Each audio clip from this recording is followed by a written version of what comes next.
developing situation that we continue to watch out of Benghazi. Jennifer Griffin just bringing us from the Pentagon some exclusive reporting that said that those on the ground were asking for help, were asking for military reinforcement, in fact asked 3 times for it, and all 3 times were denied. Now, by who and why are some of the questions that remain. Our very own Brett Baer just wrapped up an exclusive interview with Senator John McCain with some more very explosive information. Brett? Jenna, this story is developing really by the minute.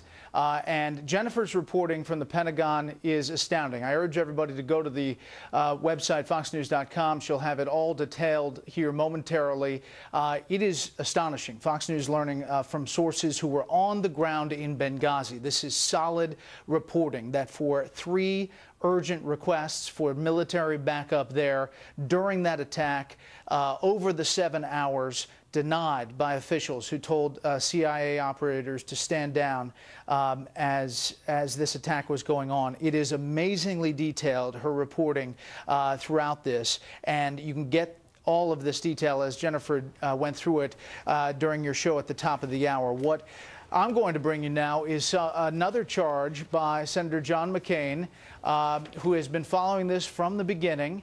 And he follows Defense Secretary Leon Panetta, who, as you know, at the Pentagon said that the reason there was not a clear enough picture on the ground what was occurring to send help, and that the military didn't believe they knew what the situation was to get troops on the ground. Senator McCain says that's not the case. Senator McCain says that there was not an alert status for troops around the region. That the alert was not set up, that troops were not ready to be able to respond. This is what he says in an interview just moments ago. After 3 weeks of investigation, we have concluded that there was no way that the military could have intervened because they were not ready, they were not prepared, and there was no alert of any kind that would have enabled them to reach a state of readiness that they could have intervened. They could not have intervened in that 7-hour period because they were not in a state of readiness, and that is the reason why they didn't intervene, in my view. And so, in other words, there were forces there, but they weren't at a state of readiness that could get them there to respond quick enough. There are forces all over the Mediterranean and Europe. They were not at a state of readiness that they could have intervened. And the incredible aspect of this is that it was well known that there were 2 attacks on the facility, as you know, in April and in June. The ambassador was attempted to be assassinated, the British ambassador. Our International Red Cross had left. The British had closed their consulate, and there were numerous warnings. The last message from Chris Stevens was that the lack of security was of great concern to him. And now we find out that this president and this administration didn't even put forces on alert so that they could intervene in case of a crisis. And you find that? I find it astounding. I find it a lack of leadership, a lack of understanding.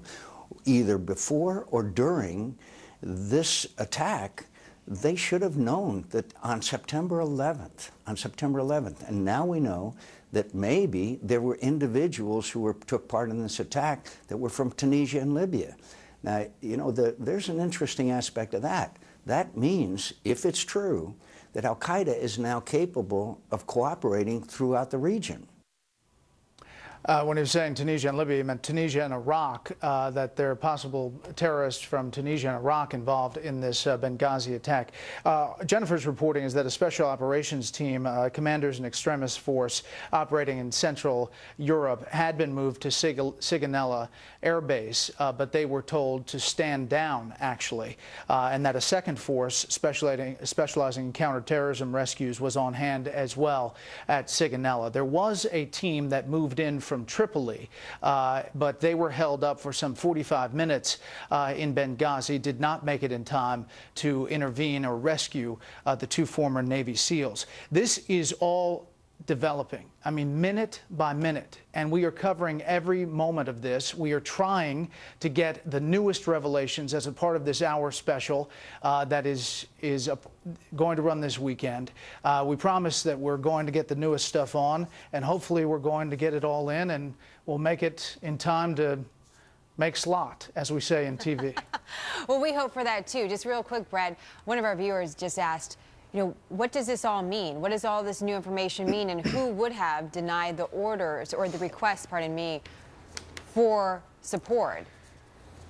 I think that's where these questions are going. I don't know the answer to that. There's a meeting at the Oval Office, in the Oval Office at 5 o'clock, apparently the day of, on September 11th. What happened in that meeting is really what a lot of people are asking about. What did Defense Secretary Panetta do as far as deploying forces, and where was this stand down order on this team, the special ops team at Sigonella Air Base? Where did that come from?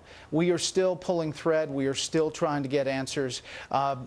Despite the fact that a lot of other organizations are not, we continue to be on this. A good thing, too, Brett. It's not about justice. It's not about agenda. It's not about mobilizing people. It's about dialing for corporate dollars. These two parties have sold the U.S. government and the American people to the highest bidders.